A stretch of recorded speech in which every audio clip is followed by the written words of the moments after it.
Hello friends, আমি আরও একটা মিনি ব্লগ নিয়ে চলে এসেছি তোমাদের কাছে। তো আমরা এখন কোথায় এসেছি? আমরা এসেছি নিউ দীঘা, আর এটা হচ্ছে নিউ দীঘার জাহাজ বাড়ি।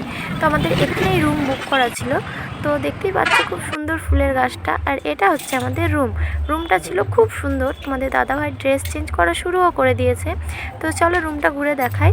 এটা হচ্ছে আমাদের ব্যালকনি। তো আমার তো রুমটা খুবই পছন্দ হয়েছে। তো আমরা এখন ড্রেস চেঞ্জ করে ফ্রেশ হয়ে নিয়েছি। তো ফ্রেশ হয়ে এখন আমরা কোথায় যাব? আমরা এখন ঘুরতে যাব, বেরু করব।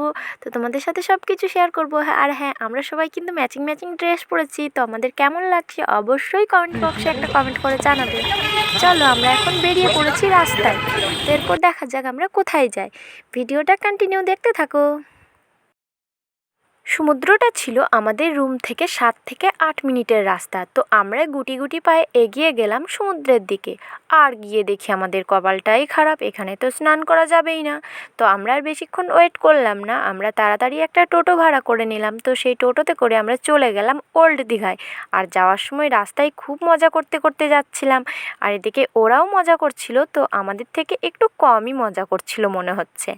তো আমরা এখন পৌঁছে গেছি ওল্ড দীঘায়, সমুদ্র সৈকতে। তো আমরা এখানে কি করব তোমাদের সাথে সব কিছু শেয়ার করব। ভিডিও কন্টিনিউ দেখতে থাকবে, স্কিপ করবে না কিন্তু। তো এখানে তো অনেক লোকজনের ভিড়, খুব মজা লাগছিল। এখানে তো স্টিমার ফিমার সব কিছুই ছিল।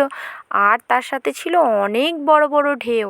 তো সেই ঢেউয়ের মধ্যে আমরা কিছু রিলসও বানিয়ে নিলাম, যেই রিলসগুলো রয়েছে আমার ইনস্টাগ্রামে। তো আমার চ্যানেলে চলে যাও, যারা এখন এই রিলসগুলো দেখোনি, তো রিলসগুলো দেখে নাও, তোমাদের ভালো লাগবে আশা করি। তো তারপরেই আমরা স্নান টান করা শুরু করে দিয়েছি। তো সেগুলো আর তোমাদের সাথে শেয়ার করতে পারলাম না। নেক্সট ভিডিওতে দেখা হবে, টাটা।